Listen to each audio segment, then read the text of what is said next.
მოგესალმებით, მეგობრებო, ეს არის კასპის რაიონი, სოფელი ფერმა, რომელიც მდებარეობს ავტობანის მიმდებარე ტერიტორიაზე, აი იქით. აქ შეხედეთ რა ხდება.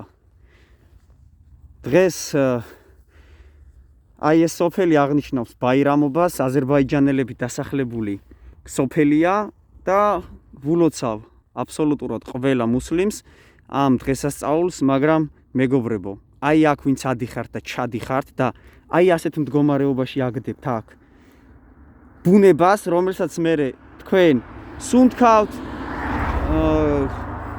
პროდუქტი მოყავთ და ონკოლოგიური დაავადებები წარმოიქმნება, ამის მთავარი მიზეზი არის ბუნებაზე ზემოქმედება. წეგან მანქანამ ჩაიარა, გადმოაგდო XL-ის ქილა, კინაღამთავში გამარტყა. აი, შეხედეთ.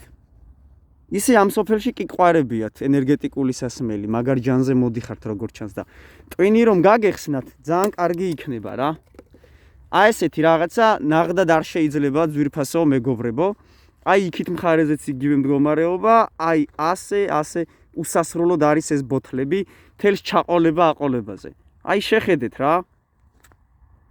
ძალიან ცუდი მდგომარეობა, ჯერ პირველ რიგში თქვენი მინუსი რომ ამას აქ ყრით და მე კიდევ კასპის მერიის სამსახურს უდიდესი მინუსი და ვახტანგ მაისურაძეს რა თქმა უნდა, რომელიც არასდროს არაფერს არ აკეთებს. როცა ხედავთ ასეთი მდგომარეობა, ან კამერები დააყენეთ, ან კიდევ მობრძანდით და გაწმინდეთ აქაურობა.